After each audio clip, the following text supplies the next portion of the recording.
Hi there, and welcome to the Skylight Books author reading series. If you'd like to learn more about us and our many upcoming author events, please visit skylightbooks.com, where you can browse our inventory, buy books, and join our Friends with Benefits Club. You can also follow us on Twitter, Tumblr, and Facebook. To speak to a real live bookseller like me, please call 323-660-1175. Thanks for your support, and enjoy. With interwoven stories and profiles, Memphis Rent Party begins where the greatest hits end. Gordon charts his own musical coming of age as he befriends blues legend Furry Lewis, Rolling Stones accompanist Jim Dickinson, and the high priest of indie rock Alex Chilton. Gordon's march through the city's famed recording studios and juke joints captures the spirit of Memphis and illuminates its musical legacy that lives on today. Elvis Costello calls it an emotional map of musical Memphis. If you don't know these characters, let Robert Gordon introduce you. If they are familiar to you, then you will enjoy the wit and modesty of his portraiture and perspective. Robert Gordon has been writing about Memphis music and history for 30 years and is the author of It Came From Memphis, Can't Be Satisfied, A King on the Road, The Elvis Treasures, and Respect Yourself. He won a Grammy in 2011 for his liner notes to the Big Star box set, Keep an Eye on the Sky. His film work includes producing and directing the documentary Respect Yourself, the Stax Record story, and the Emmy-winning Best of Enemies. We're incredibly fortunate to have him with us this evening. Please join me in giving a warm welcome to Robert Gordon.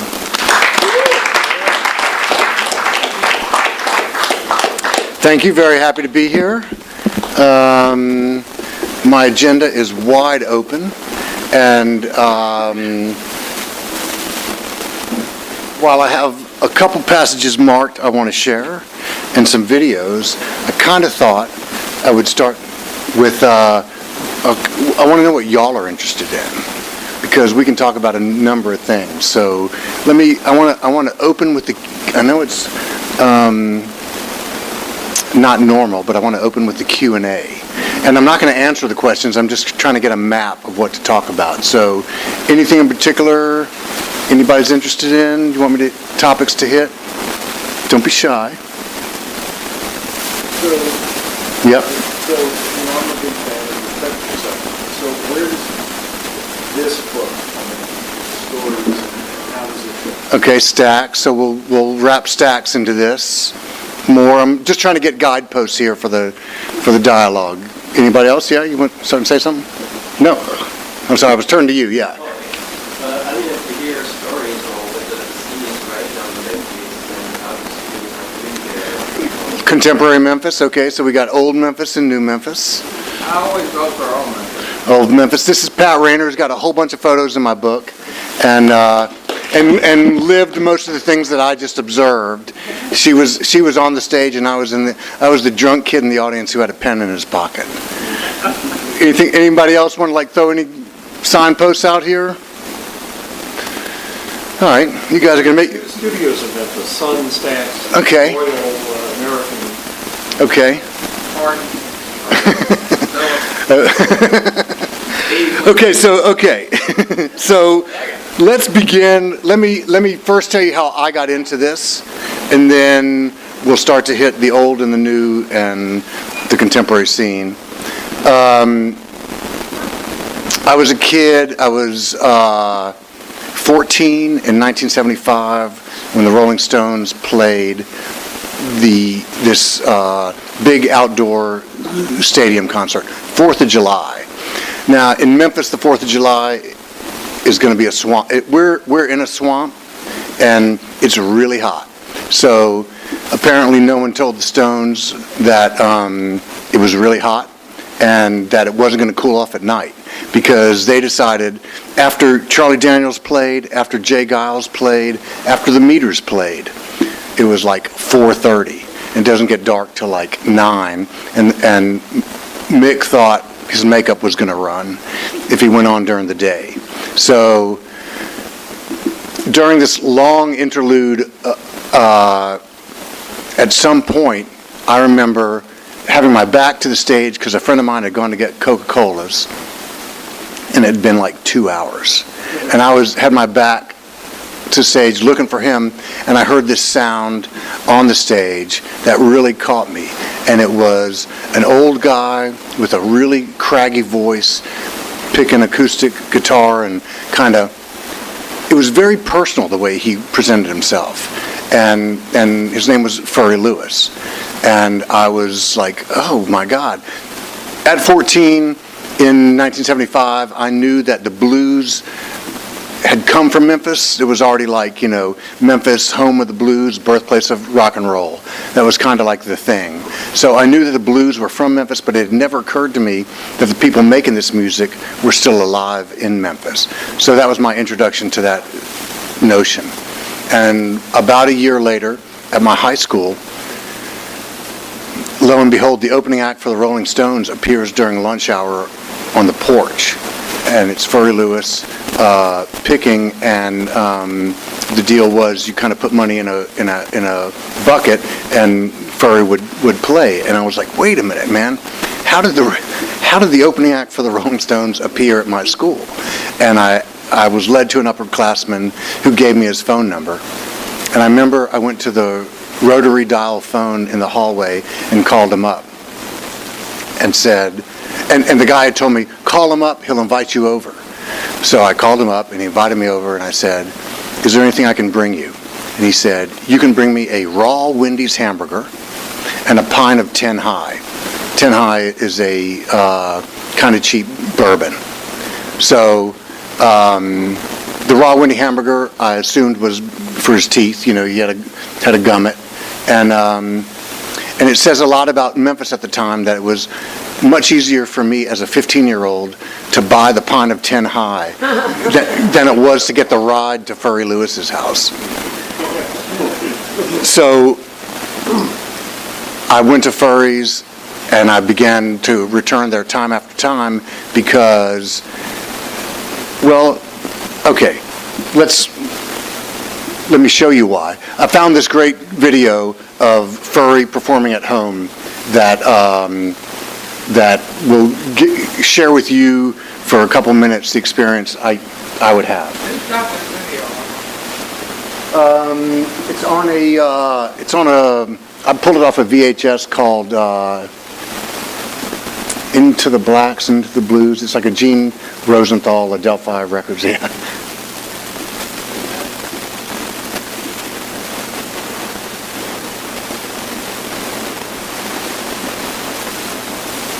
Where'd you go?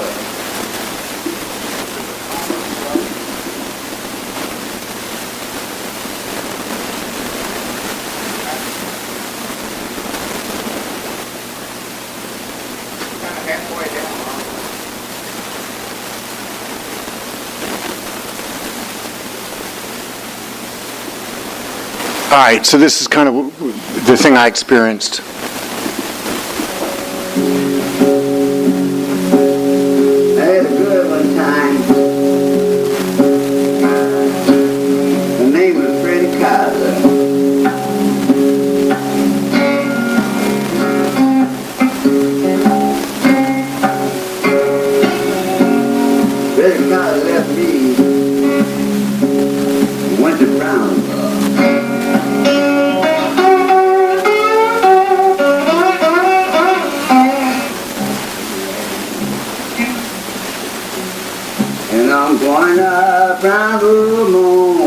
Take that right hand road.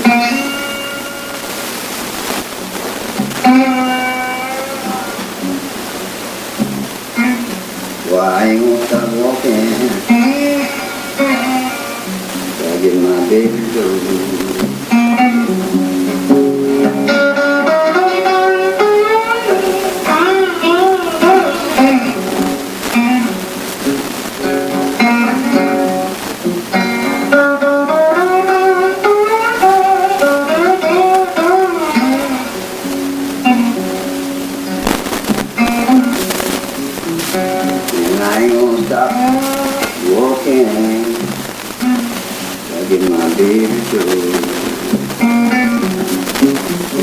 And that woman I love, she got dread long crab.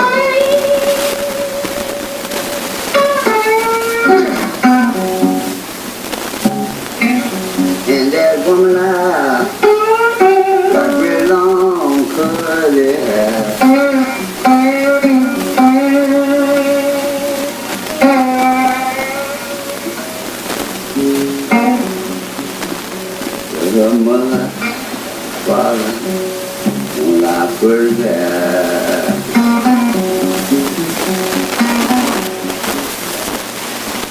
So that kind of blew me away as a kid. There was a lot of things going on there.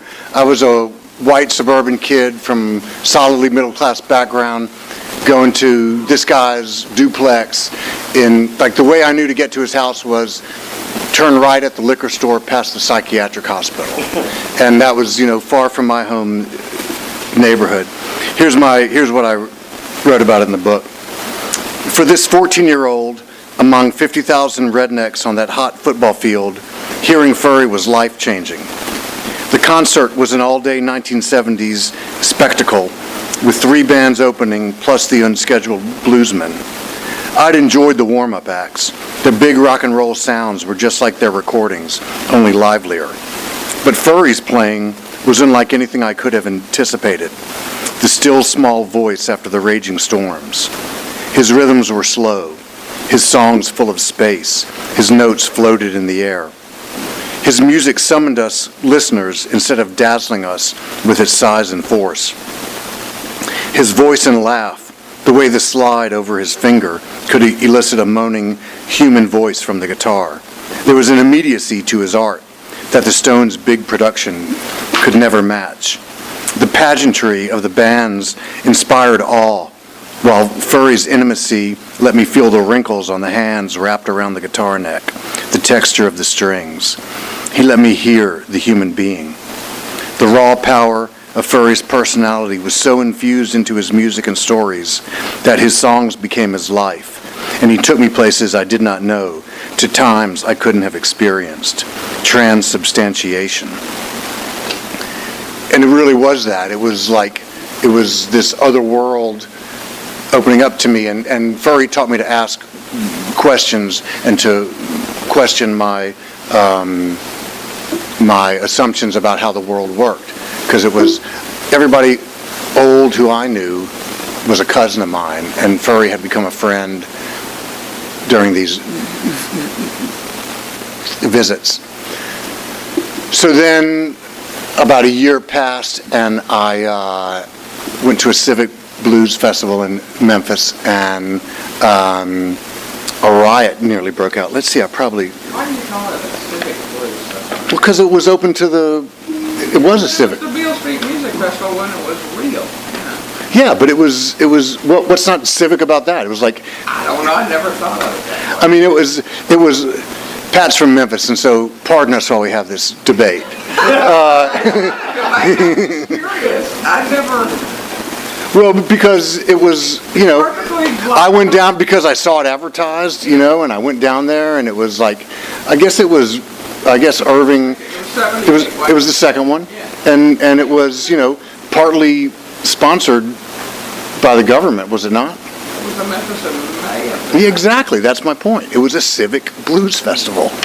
All All right, this debate's over. But it gave us the incident.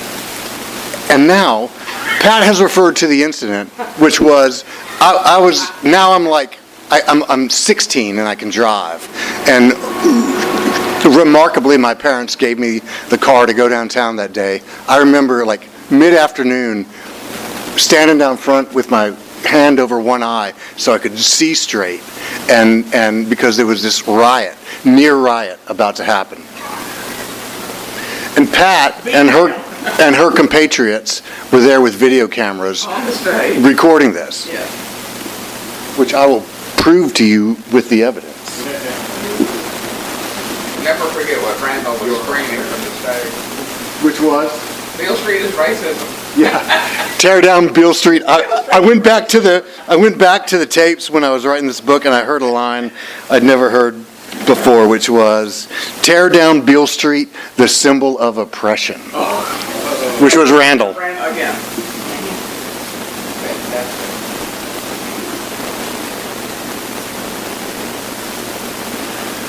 So as a kid, the thing that really impressed me was the band was playing music. I'd always heard as a kid that rock and roll is the blues played fast, right? But it never made sense. I listened to the Stones, I listened to this and that, and like, it didn't make sense. And then I heard Mudboy and the Neutrons at this festival, and I connected the way that Furry Lewis was playing to the way that these guys were playing. And let me just share this event with you. We're going to see the incident? We're going to see the incident. Fascinating to start our visit, then down in the Delta, where, as in countless ages gone and forgotten, visitors today find the fast-growing metropolis. It only makes sense to introduce this with this corny Memphis history. Imposing public buildings. In springtime, when pink and white dogwood and flaming azaleas burst... The band will be introduced by Alex Chilton. Club invites both home folks and visitors on an enchanting pilgrimage through a score of breathtaking gardens.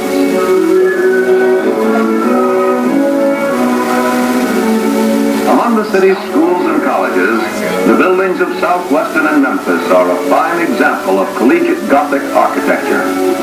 But in this city of fascinating contrasts, one may drive in a few minutes from the peaceful beauty of Southwestern's campus to historic Beale Street. Now called Beale Avenue, this famous street is known to millions as the birthplace of the blues. The originator of this new kind of American folk music was W.C. Handy. In the little park which bears his name, our sound camera catches a typical jug band playing their own arrangement of Handy's immortal Memphis Blues.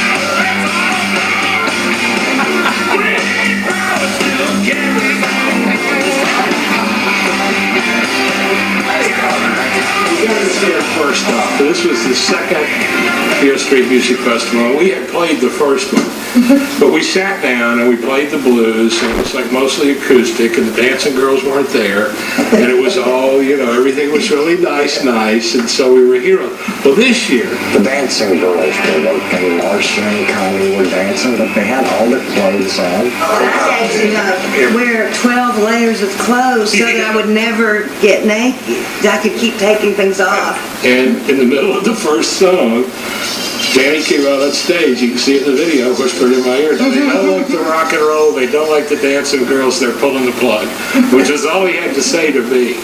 I told everyone, you can hear it on the tape, get off stage or get me off stage. I've got 45 minutes and I'm going to sit right here. And I thought, okay, well, we'll just have a little incident here, and this would be more fun than playing anyway. I saw two cops down in front of me grinning, and I thought, okay, what the hell, I'm going for it. And I was wondering, that's what I did. Do I have time to get a drink? After that, we didn't work for a while. So there was this kerfuffle on stage. I'm a teenager in the audience. I'm like, man, this is what they call the power of rock and roll. And I was, at that point, my life changed, and I was set on a course. And ultimately, I became friends with Dickinson, and I've got in this book a transcription of my first interview with Dickinson, which was really mind-blowing because everything I understood about pop music was turned upside down on its ear. And Jim embraced the power of amateurism and of mistakes over perfection. It was the Sam Phillips ideal. This was the whole notion of the spirit is more important than the perfection. And that has been my guiding principle since. So So now let's see the questions about recording studios and Stax. Okay, so that's how I got into it. And the thing I remember, the first thing I remember about Stax before I knew it was Stax was that Rufus Thomas, the funkiest man alive, even 2 decades after he's died, would shill for some local commerce. I don't remember what the commercial was, but I would be at home and watching TV, and the funkiest man alive would come on saying, buy these sports coats, or, get your car washed here. And it was like, man, whatever he says, I want to do that. And ultimately later in life, I got to be friendly with Rufus Thomas. I used to write the Blues Music Awards, the Handy Awards, and Rufus was always the host. And it was never more fun than to show up at Rufus's house. Hey, Rufus, I'm bringing you the script. Okay, come on in. And I'd knock on the garage entryway, and he'd let me in his short pants matching pajamas. It was great. So Stax kind of unfurled from that. Eventually I learned, its whole history, and eventually I wrote its whole history. But it was this sense of, by the time I got to be aware of Stax, it had closed. It closed in 1975, 76. At that point, I'm like 14, 15. I'm not aware of it. I only sort of put the pieces together afterward. But all these guys, when Stax went down in Memphis, it was a major blow to the recording industry, but everybody was still there. It wasn't like, the studio closed and everybody went away. They'd been recording hometowners, so everybody was still there, and I could find, you could go to the clubs and hear all these people. And I started, remarkably, again, about Memphis, it was a wide open town. I didn't appreciate this until much later, but, I was 14 when I started going to bars, and you could see anybody perform. That's how I met Mose Vinson, this great barrel house piano player. I got a track of his on the soundtrack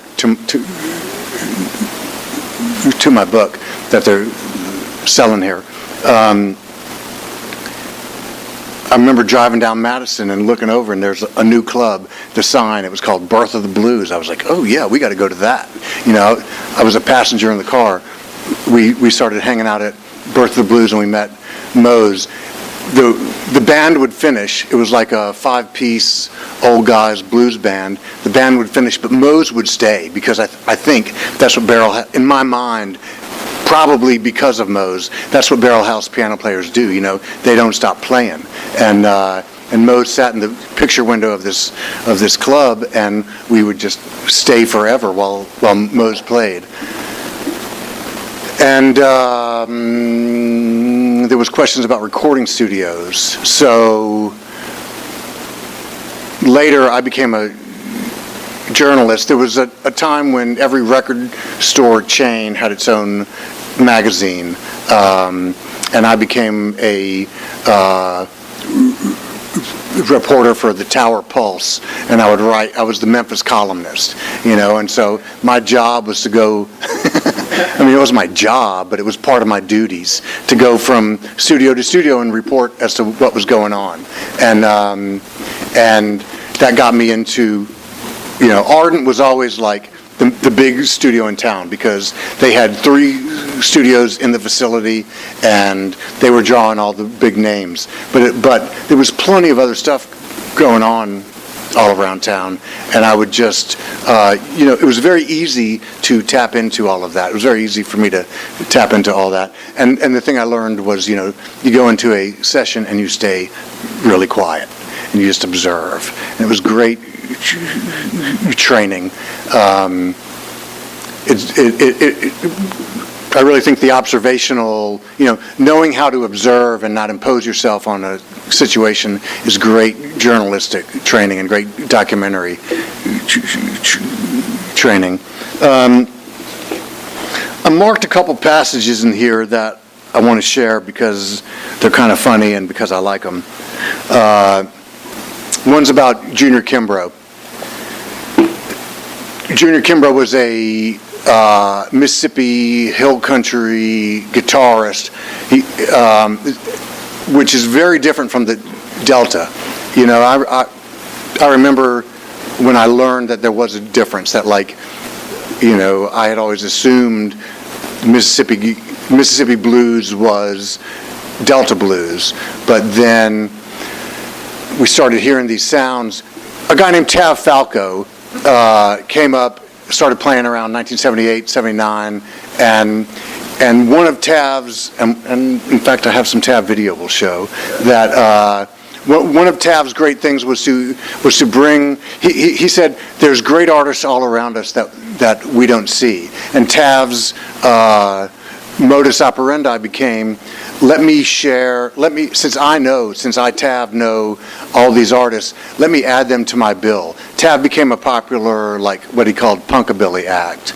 And he would bring R.L. Burnside or Junior Kimbrough or Cordell Jackson as his opening act.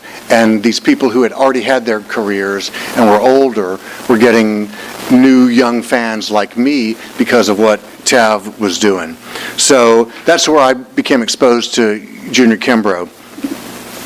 And then as I got older, I was like, I can go down to Mississippi and hear Junior in his home environment. So that became a popular thing to do. You could do it every Sunday. His gig was it began as a house party on Sundays, and eventually it moved to what everybody called Junior's Juke Joint. So here's a little thing about about Junior's Juke Joint.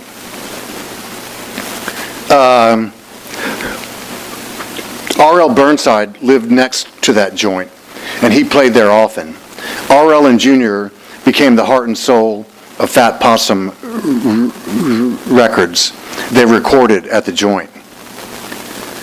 Though fruit beer was never offered at the Chulahoma place, the first time I'd heard Junior was at his house, and all the furniture had been put into the bedroom, and the whole living room was wide open, and the band was in a corner, and all the space was taken up by dancers, and there was a door to the kitchen cut in half, so the bottom half was closed, the top half was open, and you would go there and order your beer. And the first time I went there, she said, "Beer or fruit beer?" Actually, that's a funny thing I should read too. Well, I won't.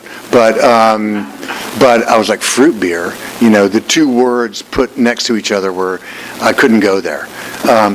Apparently, but I went with my friend Belinda, who I found correspondence with her afterwards, and she was talking about how much fruit beer we drank. So apparently we did drink the fruit beer. It was PGA Punch is what it was. Pure grain alcohol and high C. Hawaiian Punch, yeah. Though fruit beer was never offered at the Chulahoma place, I did taste all kinds of white lightning, some of which was quite smooth and appealing. More memorable is the worst white whiskey I ever tasted. It was a full moon night, and a group of us were cooling off out front, a mixture of locals and visitors. Two white guys in hunting camouflage opened a jar and passed it around. They were leading a discussion about coon dicks, the penises of raccoons made into necklaces and worn for good luck. I was not interested in the coon dick they offered me, but I did taste their whiskey. I almost gagged, but my scientific impulse won out, and I quickly tasted it again to confirm it was as bad as it had first seemed, which it was.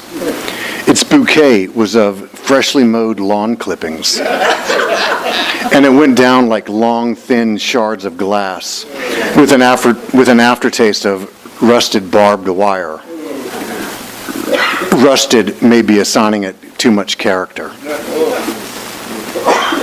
I distinctly recall that whole. It's like, you know how you can be totally blitzed, and there's some images that are imprinted in your brain. That whole thing was like, whoa. wild night. And Junior was like, the whole hill country thing was more like a trance blues. The Delta thing was this very slide guitar-y, keening kind of sound, that we're all very familiar with. But the hill country was much more of like a 1 or 2 chord thing that just repeated and repeated, and it was way more dance worthy. And I kind of think it was like a rave, for a different crowd. A rave with soul. Let me read you a passage about James Carr. James Carr is the soul singer who's best known for recording Dark End of the Street, the original Dark End of the Street, which is often called James is called the world's greatest soul singer, and that's often called the best soul song of all time. And I really didn't know about James Carr until I picked up Peter Guralnick's Sweet Soul Music. I bought Sweet Soul Music, but I'd picked up Lost Highway before, and I remember like thumbing through it and seeing the names. I was like, man, what's this guy going to teach me about my hometown? And I tossed the book aside. And then Sweet Soul Music I bought, and I was on like page 3. I was like, whoa, I got a lot to learn. And one of the great stories in there was about James Carr and just how traumatic and mixed up his life had been.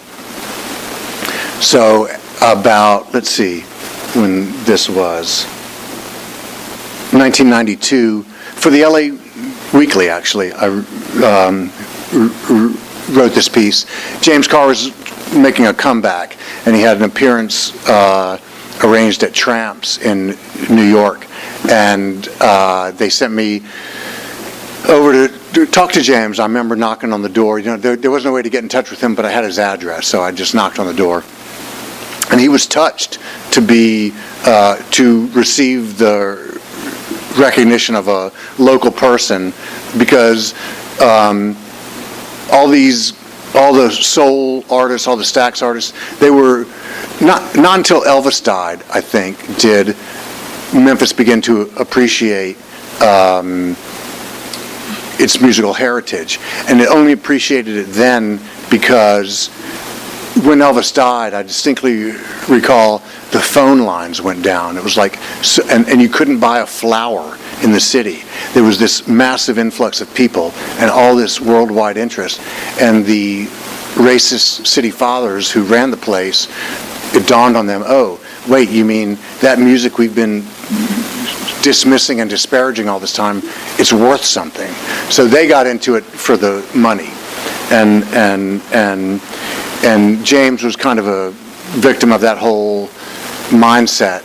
And so he really appreciated that someone was there to ask him about his life. It wasn't often that it happened. But James wasn't mentally fit. Here's a little bit of this piece. James Carr is waiting for me outside his apartment, ready for our lunch appointment at a nearby Greasy Spoon. His eyes are focused. I can imagine what he was like appearing at Quentin Claunch's home in the middle of the night. You might just think he was quiet. At CK's kitchen, he chooses a booth next to the large picture window, our images reflecting. He discusses his New York gig, and he's pleased. He tells me that he and Claunch recently wrote a song together. He can't remember what it's about, but I know Quentin can think of it. He'll never forget, and he laughs. I've been learning songs and recording them, he continues. I really like sentimental songs. I can really feel sentimental songs. But I've been recording all types: country, western, blues, rock and roll. Sometimes the band puts the tracks down when I'm not there. I like for the band to be there. You can get together more of it, knowing what everybody is going to do and knowing what you're going to do too. But if it's already done, you just have to catch a hold of it and go on and do it. Dark End of the Street, he says, was cut live with a band. I wonder aloud what makes that song so good. It's really simple, he says. It's really a simple song. Just sing it the way you talk. And then James Carr sings the whole first verse and chorus of his biggest hit, with plates clattering in the background, silverware falling on the floor, and conversations at nearby tables uninterrupted. With each line, he makes our presence in that diner more ridiculous. This voice should be on big stages. When I think he's through, he continues, and I imagine that the whole diner will be suddenly still, then burst into applause. I'll look at the newspaper on the counter, and the headline will read, "James Carr is back. People will know."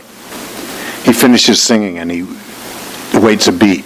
It's just easy, he says, and I arranged it by the way I read it, the way I read the words. Our food plates clatter onto the table. I'll go on for a little more. Carr makes eyes at a girl seated. He was really big into this. Carr makes eyes at a girl seated in a booth across from us, and also at our waitress. If I had a hit and made a lot of money, he says, I'd put it in the bank. I don't know if I need a house, but I need a place of my own. Can't have no privacy living with my sister. Whenever I get ready to do something, I have to go to a hotel. So I might get me an apartment, but I think I'd rather stay at the hotel where them women's be at.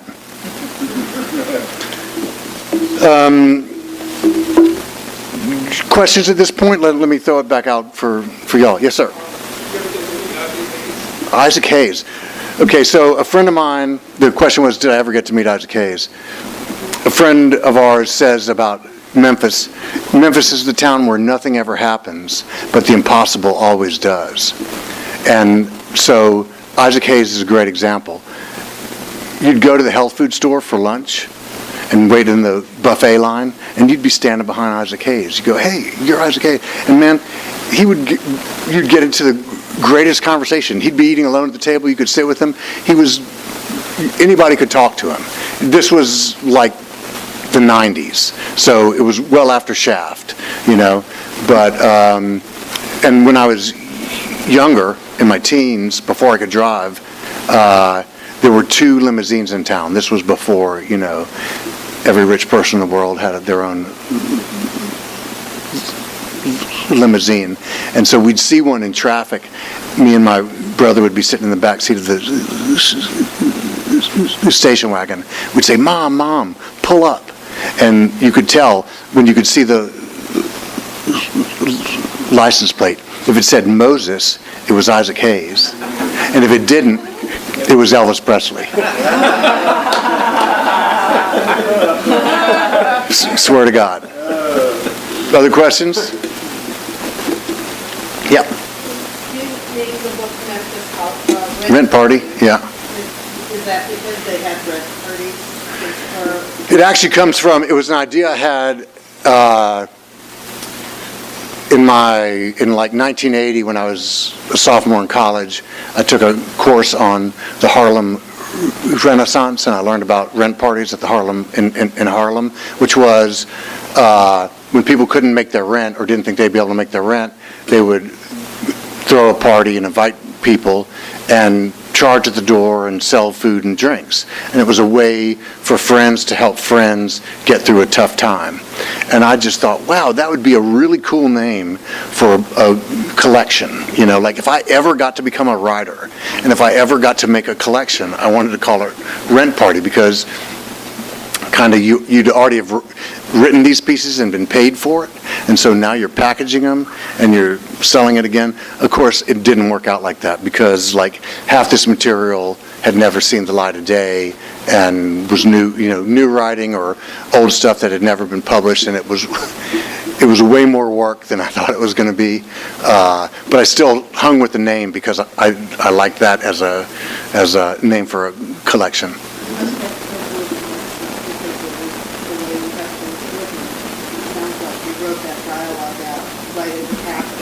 Well, tape recordings, man, if I had made copious notes in high school when it was wide open, and I would wake up in the morning and forget what had happened the night before. It was wild town. I mean, I just can't tell you.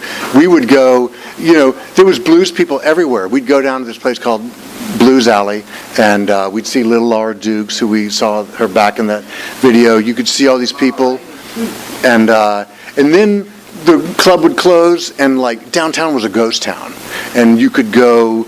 We would find fire escapes, and we'd start climbing buildings, and leap from roofs to roofs. It was just crazy, and no one ever carded us. That's the thing too. I don't remember like how we got around. I guess we had older friends. It was now that I've got kids who've been of that age, and one of them particularly was kind of wild. I was like, oh my God. But I think having been through it, I was aware of it and looking out for it. Whereas my parents, they were kind of oblivious to what was going on. I'd come home every night. I'd shake their foot at the bed. Hey, I'm home. And now I would go in my bed and pass out. And that was really wild. More. So, never asked you this. Do you play an instrument? I always think of myself. I don't play an instrument. I always think of myself as the guy in the audience who has a pen in his pocket. And because that's really what I was and what I did, I was interested in all that, and I would take notes. I'd go home. I don't have copious notes. I have a lot of recordings, but I would, go home sometimes. And my dad is a storyteller, and so I think that was kind of became ingrained into me. And I don't think of myself. I don't sit around parties and entertain large groups of people, but I love composing those stories and making them work as a written piece or as a film piece. Cliff. Arthur Big Boy Crudup. I have very little. I have a secondhand story about Arthur Big Boy Crudup, which is from Dick Waterman. Dick Waterman, who booked blues bands in Boston in the '60s, and wound up. He's one of the three guys who rediscovered Son House, and he became the advocate for Son House and Big Boy Crudup and these other people. And he would go. He told me he took Big Boy to Columbia or somewhere and tried to get compensation for their use of his work, and had a meeting with John Hammond and left out of the building, and Mr. Crudup said to Dick, what happened? And Dick had to explain to him, they said, yeah, we used your songs, and no, we're not going to pay you. Yeah. I don't think you can get away with that today, but Big Boy didn't ever get to see the benefit of that. Yes, sir. I'd like to ask you about the band that Atlantic Records put together with Aretha Franklin. The Dixie Flyers. If you could talk a little bit about those people and just that blend with Aretha and that song. I think it's Chain. No, they did with the Dixie Flyers. They did Spirit in the Dark. Okay, I thought there was a band from Memphis that worked with Aretha. Yep. On Chain. Chain. No, I don't. I'm not sure who's on Chain, but there is a band. Jerry Wexler the head of Atlantic Records, saw the beauty of the house band in Memphis. He came and first he worked at Stax, where Booker T and the MGs were the house band. Then there's a falling out between Wexler and Stax, and he goes to Muscle Shoals, and he works in Muscle Shoals with Aretha, where there's a house band. That's where they record. I'm blanking. The first big hit, no, not Respect. Whatever it is, but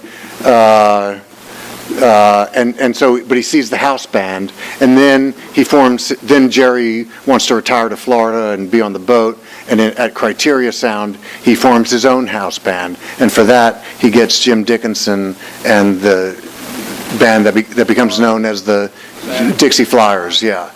Actually, half those guys, after this whole experience, they end up becoming the choral reefer band behind Jimmy Buffett.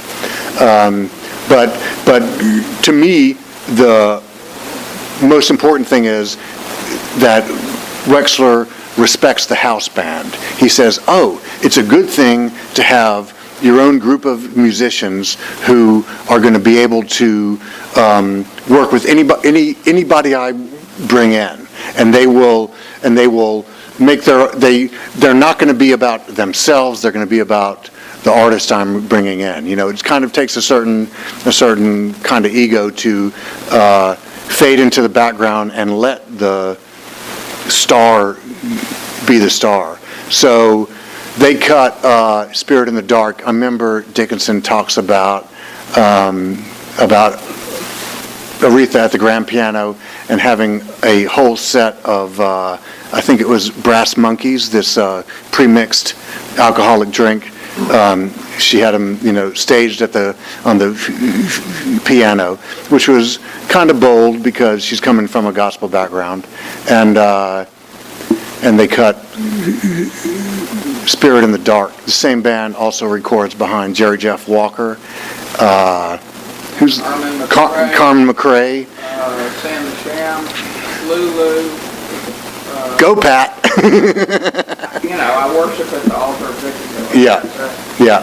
So to me, the whole thing there is the respect for a house band, and the greatest example of that continues on is the High Rhythm Section, the band at High Records who becomes most famous for backing Al Green, but continues today. Unfortunately, the guitarist Teeny Hodges died about 3 years ago, but yeah, maybe more. But the other two brothers and the drummer still work together, and you can go to High. Willie Mitchell, who ran High, found the sound he was looking for in 1969, and you go into High today, and it is 1969. The fiberglass, is draped from the ceiling like this. It looks like it has been cleaned since 1969. It's how you're going to clean it. And the whole studio is like stamped in time. It's where, but the fact that it works is proven by it's where Bruno Mars cut Uptown Funk. So it's still making hits after all these years. Spirit in the Dark was Spooner, Tommy Cocktail, Spooner, Roger Hawkins, Jimmy Johnson, and Joe South, and the Swedish play. But Spooner. Yeah. More questions? You touched on Al Green. Mm-hmm. So when we were there last time, we finally went to The church. The church. And what a moving experience. But are there any, it's kind of Al Green is he's. So I had a little bit of experience with Al Green. I produced the box set called Anthology, and for that I was writing the liner notes and trying to get in touch with him. And it was summer, I remember, and I called. I had a series of numbers. I had his church, his office, and I don't know, some other number long before cell phones. And I reached someone who said they would pass the message on to him, and I sat at my phone for 3 days, waiting. And finally I went to take a shower. I really sat at my phone waiting for the call from Al Green. And I come out of the shower and my little green light is blinking. I'm like, no way. I play it and it's like, hey, Robert Gordon, this is Al Green. And I'm like, oh my God. And it wasn't like star 69, So I had these 3 numbers. I just bam, bam, bam, calling him. Hey, Al Green just called me. I'm trying to no way to get through. No way to get through. I think of Al Green as a guy who's we're on one plane, and Al Green's on this other plane. And Al Green's playing intersects with our playing sometimes. And when that happens, you can connect, but Al's like in his own world. And the church, the whole church thing is highly recommended for anybody who goes. I mean, it's like made for Memphis visitors because church doesn't start till 11. He doesn't get there till 12. It's over at 2. It's like you can go out Saturday night and do everything you want to do and see Al Green on Sunday morning. Yeah. Yeah. It's a great thing. So how did Memphis then also become the hub of power pop? Big Star? I mean, obviously, Alex Chilton was in the box tops and they were kind of white soul. Yeah. But then how did he flip to kind of British Invasion and then with the Scruffs and Tommy Home and Cargo and others? Okay, so like this, the question is like Big Star, 1971, 72 to 4, and then Tommy Hohen afterwards, all through. Let's not disparage the dead, Pat. So what that's about to me is Beatles appreciation. You had John Fry, who founds Ardent Recording in early mid '60s in what Jim called Granny's sewing room, the back house, and ultimately moves it to a recording studio on National where Led Zeppelin mixes number 2, and then ultimately moves it to the center of Memphis where it is today.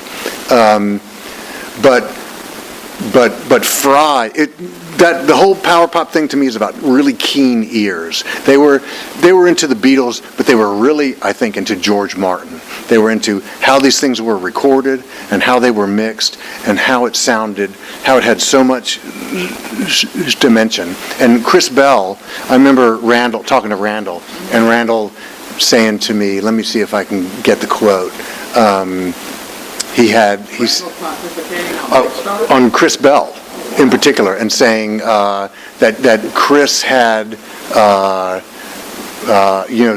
some great sonic sensibility. I think it all stemmed from Chris, and then Alex's collaboration with him, and then Fry in the mix, and so magic in a bottle, Fry is the one who has the recording studio, who's a genius.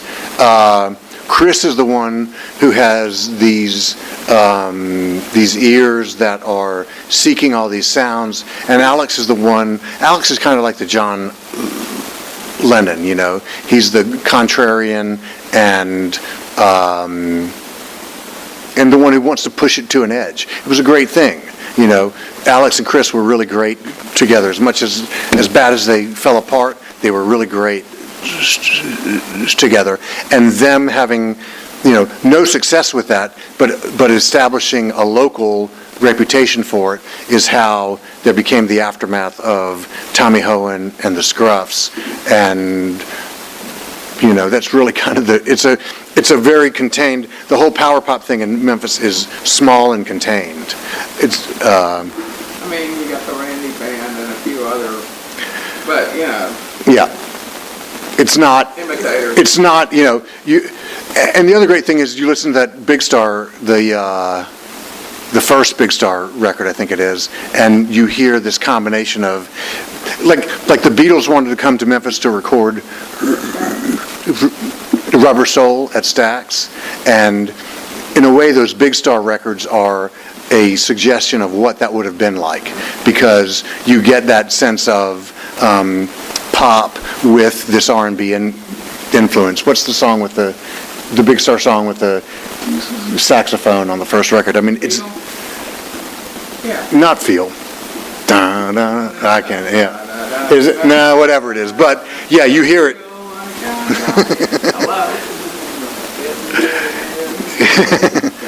So yeah, I think that's what it is. I think it's, but it really, there it goes back to John Fry. It's like a guy who had the means, who had the interest. In a way, Fry and Sam Phillips shared this interest in radio. There's this, the romanticism of radio is kind of all powerful for people slightly older than me. I mean, I remember we had transistor radios, but it wasn't, by the time I came along, it wasn't, we didn't have to hide them under our blanket at night to listen. The older guys did. And so I think you get that sense of the forbidden music and the Beatles kind of combined. A couple more things and we'll wrap it up. Anybody else got a question?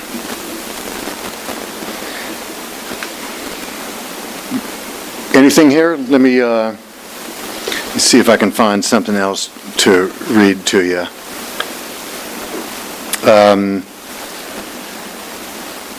Yeah, so let's see.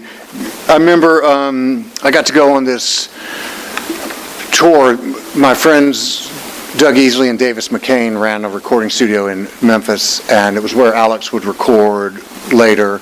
And one day a German guy calls up and says he wants to record a whole bunch of Memphis bands and make a tour and make an album out of it and make a European tour. So Doug and Davis did the recording, and they told the guy who should call me to talk about the about organizing the tour. So I put together 4 Memphis bands, and this guy had picked Townes Van Zandt as like the 5th band. And so we all flew over to Europe, and I remember going down the next morning to the hotel lobby. I was the tour manager, so I was assigned tour management, so I was like, I'll be the responsible guy, and I'll show up, on time in the lobby. And there's Townes Van Zandt sitting in this high-backed, winged chair, looking like an album cover, and we were like, everybody was in awe of Townes, because it's sort of a Memphis thing, I think, to sort of, you feel slightly inferior, and there's Townes with this like great history, and we get on the bus, we go to the first gig, and then we sleep in the hotel. The second gig, we checked in to the place, and we're unloading and we're setting up, and I had left something on the bus, and I went on the bus to get it, and I surprised Townes. And Townes, you have that space where the suitcases are up at the top, and Townes' suitcase was splayed open, and I remember his hand was on it, and the other hand was holding a 5th of vodka, and it was up like this, and his Adam's apple was, going up and down. I was like, no problem, man. I didn't hate Townes, and I got my stuff, and I left the bus, and in a way, I think that signaled to Townes, oh, they're cool, and so it turned into this great party where everybody tried to keep up with Townes for 10 days. It was quite an exercise. So I like the beginning of this article.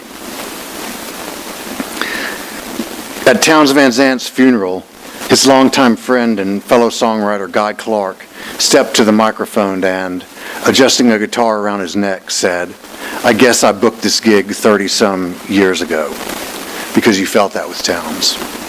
Townes was a man of glorious self-destruction, full of life and talent, and scared of both. He'd been drinking cheap vodka for more of his 52 years than he hadn't. And when he died on New Year's Day of a heart attack following hip surgery, 2 days after his final recording session, he was as skinny and frail as Hank Williams, exactly 44 years earlier. Like the Federales in Townes' song Pancho and Lefty, made famous by Willie Nelson, Merle Haggard, and Emmylou Harris, among others, death only let Townes, quote, live so long out of kindness, I suppose. To be around Townes was to laugh and have fun. To hear Townes' songs was to face desperation and dark beauty. He told hilarious stories about his former shock therapist, about botching record deals, about talking his way out of trouble, and he sang piercing songs. Living on the road, my friend, is how Pancho and Lefty opens, and it became a credo of sorts for Townes. He toured constantly and extensively throughout America and Europe, laying himself bare with just an acoustic guitar and his voice. Plagued by stage fright, but comfortable, spinning yarns backstage with strangers. When he hit his full stride, Townes was going slow enough to make music of the space between the notes. Questions anymore? Should we wrap this thing up? Oh, wait a minute. No. More video. Tav. Marge. Okay, great. Final note here. We'll go out on a video of Tav Falco, who, like I said, comes onto the scene in 1977, 8, 9, and he's pointing all of us in the audience to all these artists around us who we weren't familiar with.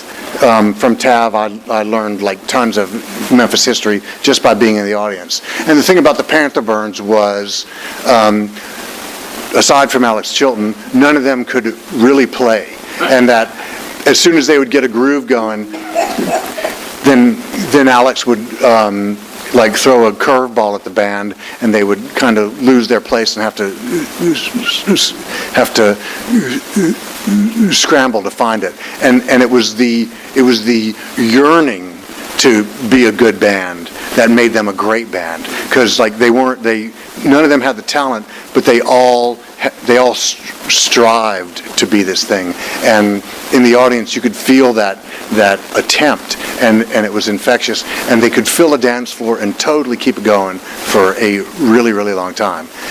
I guess that's really from about like 1981 on. So this that I'm going to show you is from 1979. They hadn't quite perfected things. 4 things you got to know. 1979. This is. You'll hear mention of a federal grant, which is Randall Lyon had been involved with a group of videographers, and Well, what's driving me around? yes, Televista. They got a NEH grant. NEA. All kinds of grants. Randall applied for grants. Randall was this guy who could talk about anything and make it entrancing. Bob Palmer. Antiques, furniture. Flowers. I remember walking around my yard with Randall. It was like my yard was never so interesting as when I walked around it with him. He spoke several languages. He went into the army. As an intelligence, yeah. So they get this money to do slow scan telephone transmission. This is what fax machines are going to become, but this was way earlier. And in Toronto, Memphis, New York, and San Francisco, Vancouver, there's like 5 art groups. Take a headset from a phone apart and take 2 alligator clips and clip them onto the part of the phone where you would speak into it, and then it would send the signal. Visual images. It would send a static visual image through the phone lines, and here we go. I mean, we got on TV in Memphis and did this with the Panther Burns as our soundtrack. God.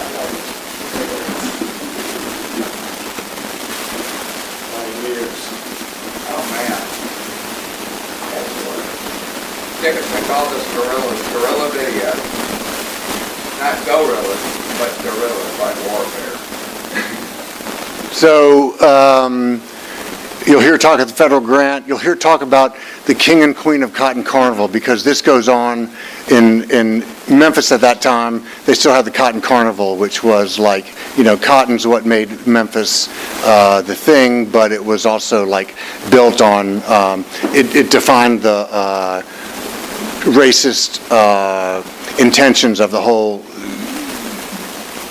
Delta. It was built on, it was like whose fabric was silk and whose was burlap, who lived in the big house and who had wind blowing through. It was all about who owned the land and who worked the land. So the Cotton Carnival was this celebration of the harvest, but it was very white. And ultimately, like in the 50s, there was an African American response called Cotton Makers Jubilee. Let's see, so we got the 79, we got the federal grant, we got Cotton Carnival, and there's one more thing you need to know. I made a note of it. Let me see what it was. Because I don't want you to be lost in here. Oh, and the slow scan phone lines. Okay. So this occurs at like 7:30 in the morning. So bear in mind at this time, Cotton Carnival would have royalty, and they would elect the king and queen. The king and queen. And their court, and they would get on these barges, and they'd come down the Mississippi River to the banks where they used to unload the cotton. Big fireworks. And big fireworks, and big, like, secret society like Mardi Gras. It was Memphis's version of Mardi Gras. And Marge was having the king and queen of Cotton Carnival on her show, and this was like, what, 78? 79. 79? The band wasn't quite. I mean, Randall talked her into this. Yeah, okay. Right. Okay, wait a minute. It took us a minute. The machine has to warm up, or the.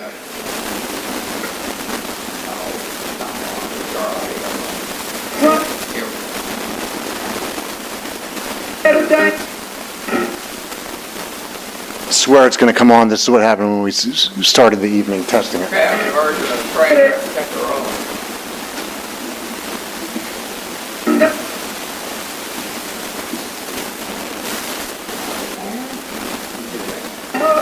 Bear with me. It's worth it.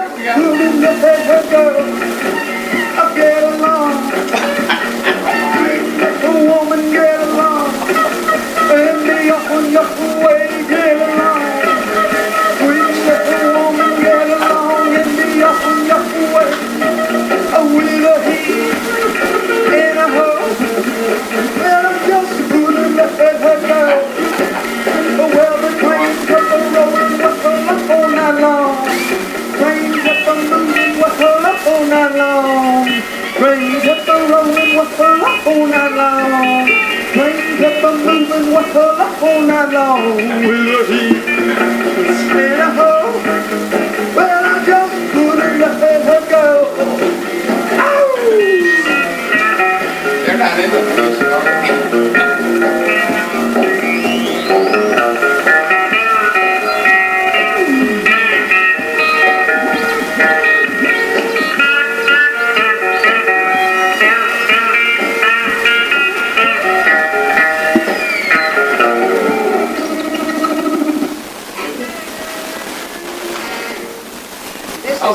Music, is that right?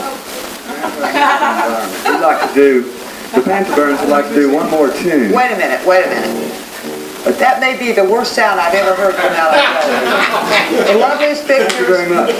That's what you want, though, I'm assuming. Well, the best of the worst is what we're after. But Wait a minute, let me get all this back. Are you all also part of the federal grant of money? no, we're simply an orchestra to accompany this image feed as if, you have a soundtrack and then you have a picture track. And in this case, it's a live situation. So we're the live orchestra to accompany the imagery. And we're not under any support. If I realized that, I'm not sure I would have wanted you to represent the king and queen of Cotton Carnival in Memphis. That would not have been my selection of music. I mean, I don't understand. Well, I don't think anyone else is playing music like this in Memphis or maybe anywhere else in the world. And so, I don't think they are either. In that case, we're doing something quite different. You see, we're doing something like that is not part of the establishment, that is not part of our everyday environment. We have to create an anti-environment to make more visible real musicians, people who are early Memphis performers. But why do you have to be anti to do it?